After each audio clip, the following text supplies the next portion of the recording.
to American Education FM, everybody. I'm Dr. Sean Brooks. Ladies and gentlemen, this is an episode that you're going to want to download and certainly share. I had a conversation with a fellow Ohioan who is a parent and is working with other parents within their local school district to hold their school district accountable legally via money through insurance and the bonds that the school board members are tied to through their insurance company and are bonded to, I should say. And there is a method and an approach that he's going to describe that should work, in particular when it comes to rescinding these mask mandates that are being placed on countless individuals. I'm going to let him do the talking. This is a casual conversation between the two of us that took place, and there's some excitement as well here because this could be exactly how we go after these school boards. So there is a method, there is a process. He's going to describe it to you. I'm going to link some of the documents in the description below to give you a bigger picture. Again, if you have any questions about this, please feel free and reach out to me via email, americaneducationfm@protonmail.com. And this is an excellent move and an excellent approach, I think, going forward here to, again, hold them accountable and remind them that they are public servants. And it really is we, the people, who have the power here. This is actually long-standing law. We do have the power. We don't need lawyers. We don't need to get lawyers involved. We don't even have to pay anything.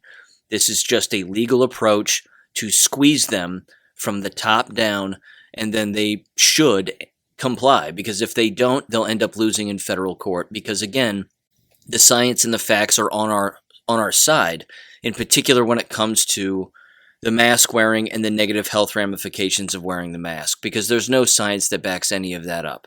So with all of that said, again, give this episode a listen, share it where you can, because this is not a subject that's going to go away, and I don't think this is a method that needs to go away either. In fact, I think this is the method going forward, and I'm certainly convinced, and I fully intend on applying this locally as well. So have a great weekend and take care. But yeah, this stuff has all been on the books since 1793. So as far as I can tell, the founders knew something would happen like this. Maybe not to this extent, but tyranny would come, and they gave us an out that's not the next election or whatever, because obviously we've seen in the last 8 or 9 months that a lot of havoc can be wreaked in a short amount of time. No joke. How did you come across this exactly? So I've been listening to a Law Series podcast, that Crow 777 that I told Frank about. And there's a guy on there, his name's Alphonse Fagiolo, and he's around Philly in Pennsylvania, and he talked about lawyers and stuff having to be indemnified, and judges, and that they all have to be bonded. And I was like, he said all public officials do. So I was like, maybe I should look into this. And I started digging, and then I started digging into the laws in my state. There's for oaths and bonds, and it says even school board officials have to be. And I was like, well, so then I started calling the school board. Well, I actually called everybody in the county pretty much to find out who had that information on who kept the oaths and bonds for the school board. And everybody in the county, like, nobody knows what it's about. They just know they have to have it. So it's an appeal to tradition. Oh, this is the way we do things, you know. They didn't know what it was actually for or what the bond was actually meant. And then I got a hold of the school board treasurer, and she's like, oh, yeah, I have all that information. And she said, why are you asking? And I just told her, I said, Ohio Revised Code said you guys had to have this kind of stuff. And, you know, I was just making sure everything's on the up and up. When you say stuff like that, people kind of freak, and they tell you everything. What did they end up telling you? They told me who their bonding agent was, what insurance company it was through. They gave me the phone number. They gave me the liability insurance for the school, for the superintendent. They just pretty much coughed up everything right away. Damn. Yeah. And so then I had moms. And that was the treasurer you got a hold of, right? Yep, that was the school board treasurer. And then I had a couple moms I sat down with that really want this shit to end. And they said, I had her call because I was at work, obviously, so I couldn't really do much during the day because I worked 175 hours in 2 weeks. But they, she called the insurance company These are honesty in office and faithful service bonds. And the school board treasurer didn't even know that. She thought that they were like, what the hell did she say? She said they were like debt bonds. They were something to do with debt. And I was like, what? That has nothing to do with this. It's like, that's not even what kind of bonds exist. And insurance agents were very accommodating.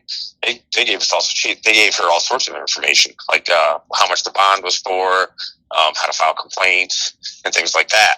And once you file a claim, claim is the strongest word in law.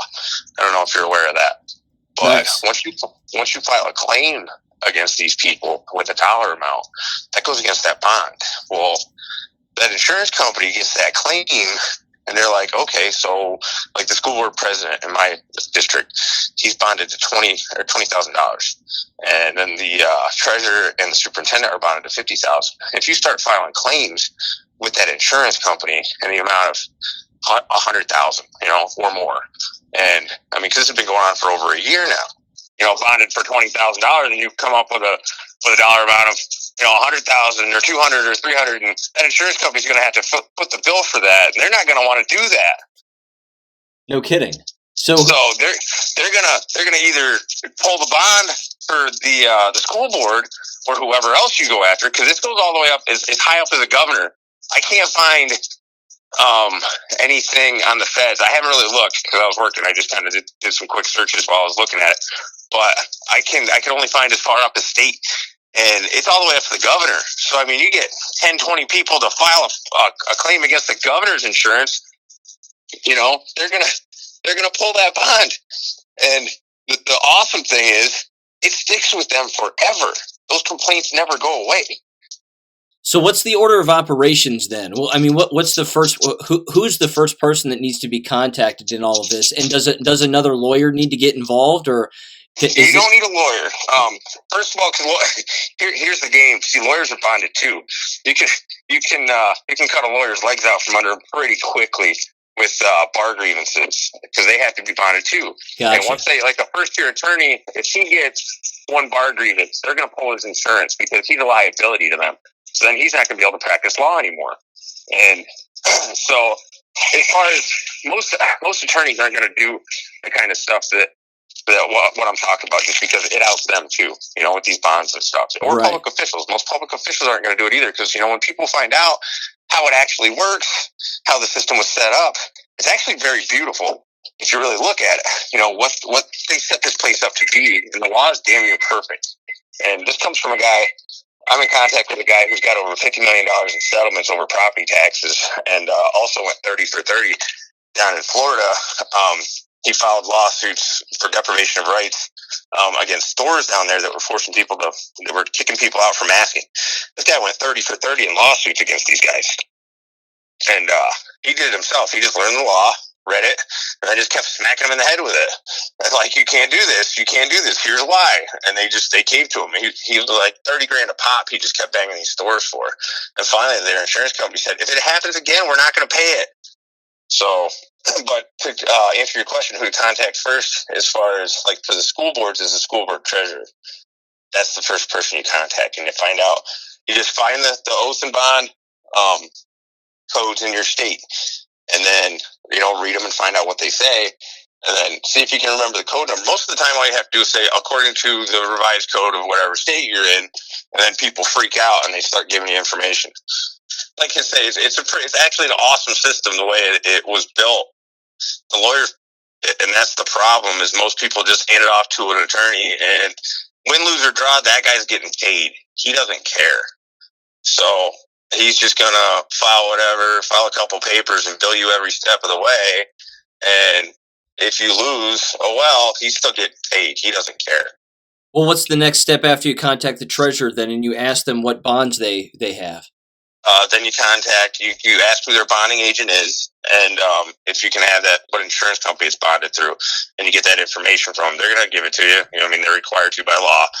And then you call the insurance company, and you find out what kind of bond it is and how much it's insured to, and they'll tell you. And then I've got some claim forms. They're pretty simple stuff of what you're claiming that these people did, and then you just put in a dollar amount, whatever you think is appropriate. And then I mean, what we're going to do here in my town is I'm going to go with a stack of these complaints and also Title 42 1983 lawsuits. Title 42 1983 lawsuits is a civil action for deprivation of rights under color of law. This stuff came out. This was the KKK Act when, like down in the 60s or the 60s, down like in the Deep South. I don't know if you ever saw the movies about the Freedom Riders and they got killed down there. Yeah. So that was a lot of local law enforcement and public officials that they were using their own ordinances and codes and stuff to screw these people. Well, so on the back of that, the federal government made laws that stop that kind of stuff from happening. So any code, ordinance, rule, regulation is considered color of law. And if anybody uses that to deprive you of your rights, you are due just compensation for it in federal district court. In federal district court, I mean, people think the courts are screwed up, and I will say I agree that most of them are. You got your Article 1 courts, which is your municipal courts and your state courts and your county courts. Those are Article 1 courts. Federal district court is Article 3 courts. That is, according to the Constitution, what is supposed to be set up in this country. And that's where you get your remedy. And that you can file that with one single cause of action, which is a deprivation right. Yeah, you have the right to breathe, and nobody can tell you otherwise. So you have one cause of action, you can get right into federal district court. So we're going to have, in Ohio, where I live, theirs are pretty simple to fill out. They're pretty simple. You can get on the federal district court website or call them, and they will send you the information for what you need to do. And it's just like blank lines you fill out. You fill out who you're filing against, what codes they're breaking, and then you just submit it to the court, and then they'll hear it.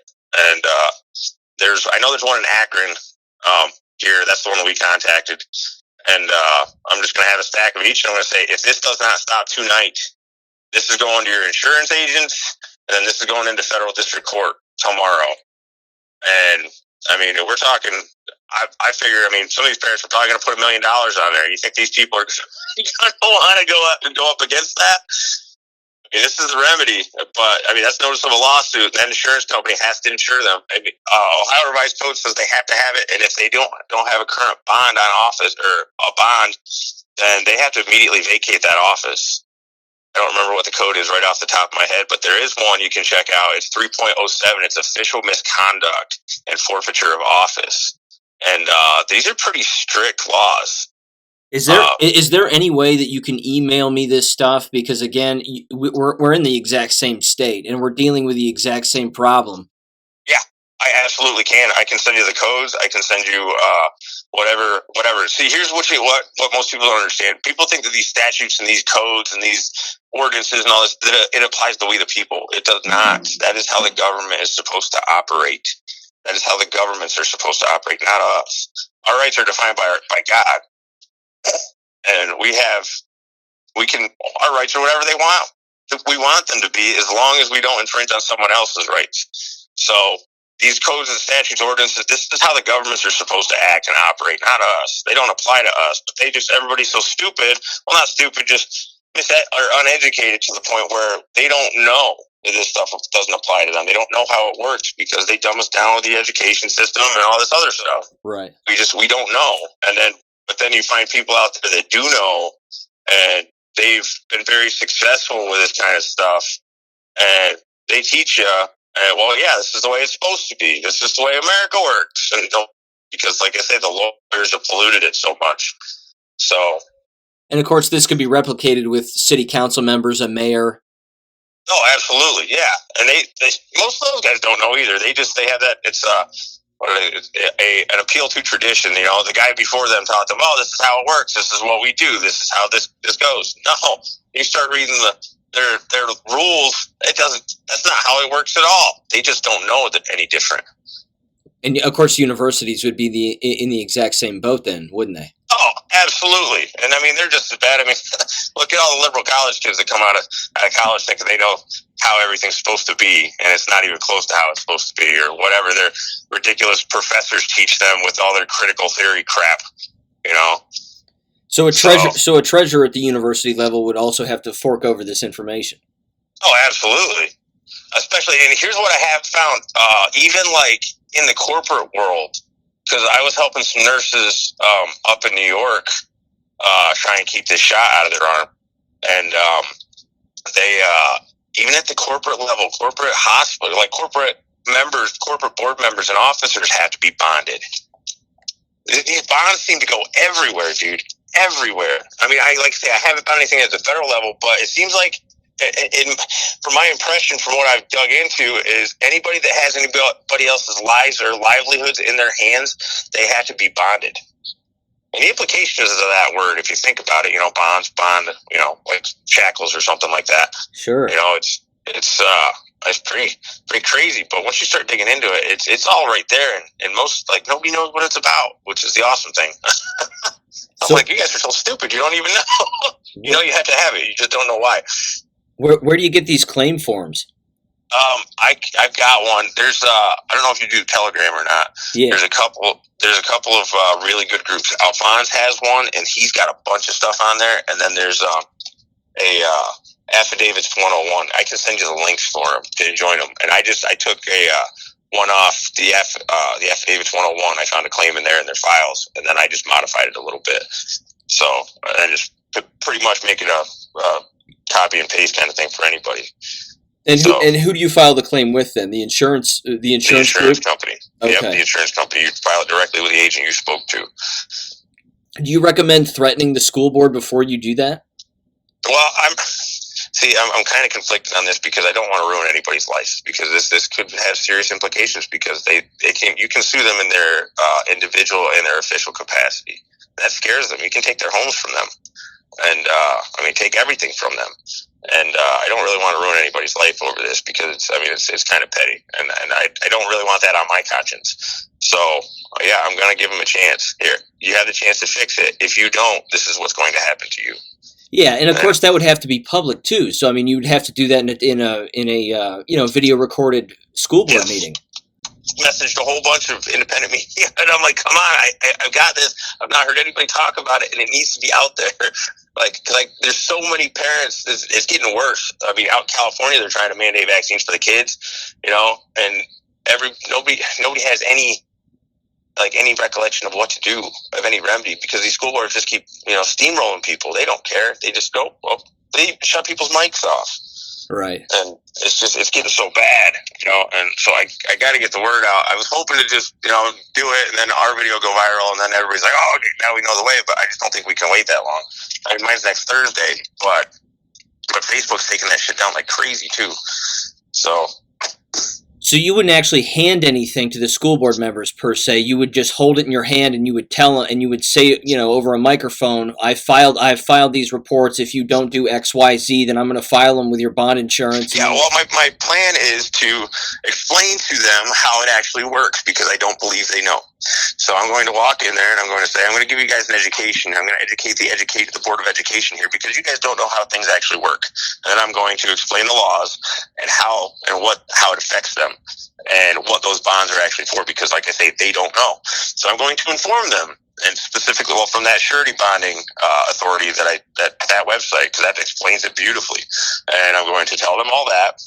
And then I'm going to tell them, this is what we have. This is what's going to happen if you don't stop this fucking shit right now.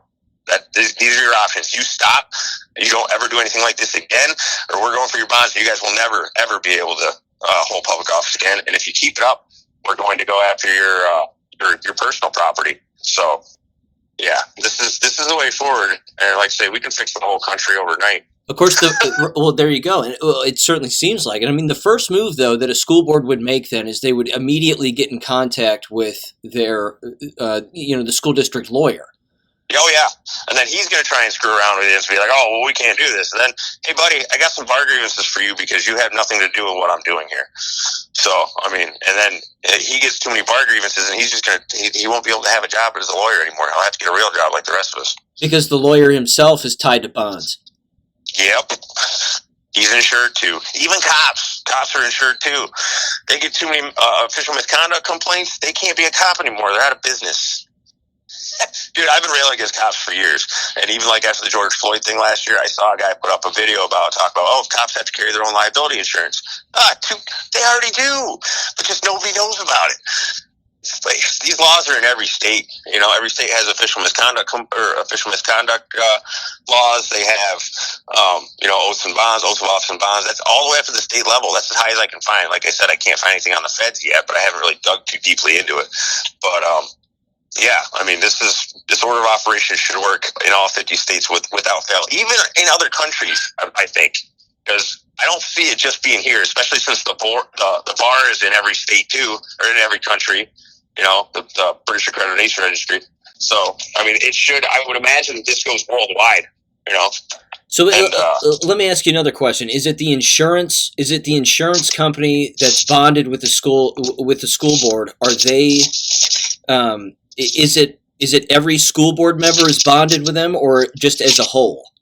It's okay. So for sure, the ones that have to carry individual bonds is the president, the treasurer, and the vice president. Now, the other sitting members, I don't know about them. I guess it's going to depend on your state. But here in Ohio, it does. It is just those members. The treasurer for sure. And it's weird. Like in my school district, they do. It's like the treasurer's bonded to 50. The VP is bonded to 50. The superintendent's bonded to 50, and then the president's only bonded to 20,000. I don't understand why that is. But so say that dollar amount again. It was 50,000 for the VP, 50,000 for the treasurer, and 20,000 for the president. So, like I say, it was good faith and honesty in office bonds as well, according to the insurance company. So, I mean, this is the way. They don't understand. Like I say, the treasurer was talking to that mom that I stuck on her, and she, it's like a debt thing, and I'm like, what are you talking about? That's not right. That's not a debt thing. They're talking different kinds of bonds. You don't even know what you're doing. You're just button pushers. Again, it's the insurance company that would send you a form. Then once you get a hold of them, you would say you want to file a complaint, and then they would send you the form to file the complaint. You can do it that way, or you can make up your own.